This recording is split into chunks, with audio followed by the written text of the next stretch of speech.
সম্মানিত হাজিরিন, আপনারা একটা ভিডিও দেখেছেন যেটা সোশ্যাল মিডিয়ায় ভাইরাল হয়ে গেছে। মাননীয় প্রধানমন্ত্রী স্বৈরাচার শেখ হাসিনা তেনার জন্মদিন পালন করতে গিয়ে সেই মেয়ে ভাইরাল হতে গিয়ে ভাইরাল হয়ে গেছে। আমি বলতে চাই যে স্বৈরাচার হাজার হাজার মায়েদের বুক খালি করলো এবং কি গুলির পর গুলি চালানোর অনুমতি দিয়েছে। সেই স্বৈরাচার জালেমের জন্য যারা ভাইরাল হওয়ার জন্য যারা জন্মদিন পালন করে, আমি মনে করি এদের মতো বেকুব আসমানের নিচে জমিনের উপরে নয়। এরা কিসের এরা জন্মদিন পালন করতে আসে? একটা বার চিন্তা করেছেন আপনারা যে আপনার মা হোক অথবা বোন হোক, তাদেরকে অন্যায় অত্যাচার নির্যাতন জুলুমের শিকার হয়েছে তারা।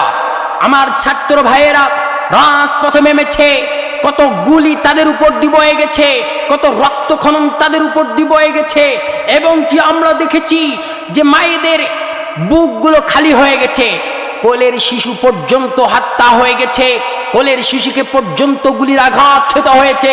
আর আজ সেই স্বৈরাচার জালেমের জন্য কিছু কুলাঙ্গারেরা তারা এবং কি তারা এই জন্মদিন পালন করতে চায়।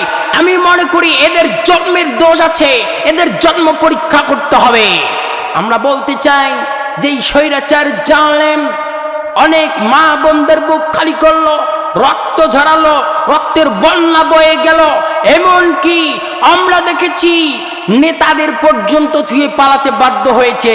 আর সেই নেতাকে আপনি খুঁজেন, আপনারা তার জন্মদিন পালন করেন, তার নিয়ে মিছিল মিটিং বের করেন। আমি মনে করি যেই স্বৈরাচার জালেম দেশ থেকে পলায়ন করতে বাধ্য হয়েছে, আপনারাও শুনে নেন। আবার যদি সেই স্বৈরাচার জালেম যদি আমার বাংলাদেশে যদি আসে, প্রত্যেকটা মানুষ তার বিচার করেই ছাড়বে। আপনারা মনে করেছেন তার জন্য দোয়া করলে, তার জন্য জন্মদিন পালন করলে ভাইরাল হওয়া যাবে? এত সোজা না। ভাইরাল হতে গিয়ে পুরা বাস খেয়ে গেছে বাস।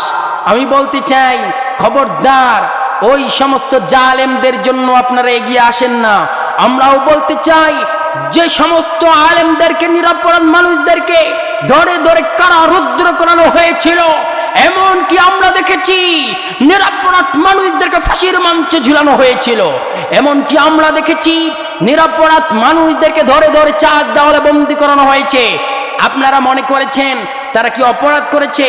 নিরপরাধ মানুষদের যারা এই অন্যায় অত্যাচারী নির্যাতন জুলুমের স্টিম রুলার চালিয়েছে, এর বিচার বাংলার জমিনে প্রত্যেকটা মুসলমান করবে।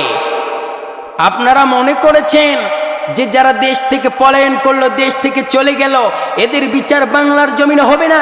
এদের বিচার বাংলার জমিনে প্রত্যেকটা মানুষ করবে।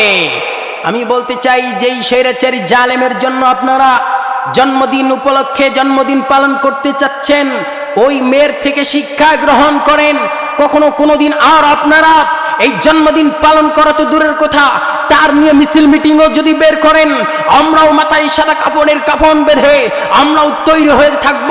এর বিচার বাংলার জমিনে না হওয়া পর্যন্ত কোনো মুসলমান তাকে ছাড় দেবে না, ছাড় দেবে না। এটাই সত্য, এটাই বাস্তবায়ন হবে ইনশাআল্লাহ।